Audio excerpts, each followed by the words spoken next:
Hi, let's check out our 812 notes.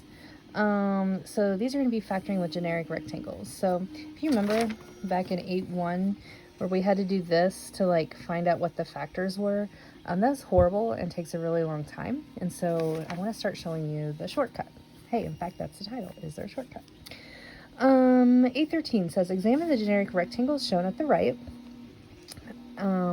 Review what you learned in 811 by writing the area of the rectangle at the right as a sum and a product. So, first as a sum, you have 10x squared, like terms, so add them together, so negative 39x plus 14. And then to find your product, think about what you need to multiply. Again, you're kind of looking at the factors here of all of these numbers.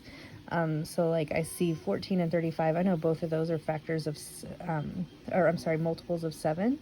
And then, so that may kind of help you. Because when you look at, I always start at this 10x squared and I think about what are the things that multiply to be 10x squared.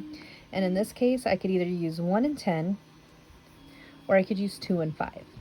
If I thought about 1 and 10, the 1 would be fine, but the 10, I wouldn't be able to multiply anything by 10 to get these numbers. So I would know it needs to be 2 and 5.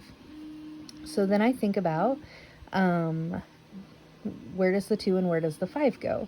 So here, if I'm looking, this one is a 35.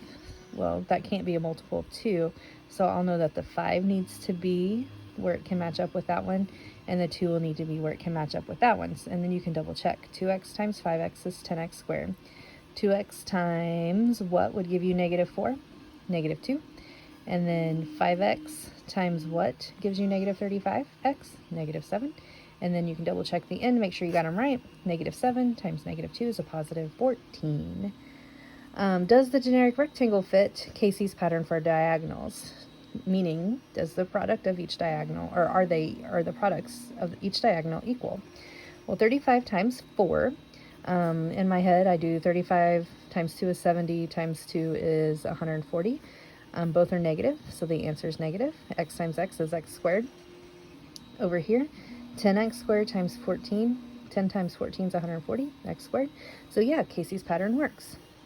So now, let's look at getting a method. To develop the method for factoring without algebra tiles, first we're going to model how to factor with algebra tiles and look for connections into the generic rectangle. So using algebra tiles, again, please go and use the link that I have for the tiles to try to get this one to come out the way you want it to. In fact, I'm going to stop this video, and before you go to the next one, I want you to try to factor 2x squared plus 5x plus 3.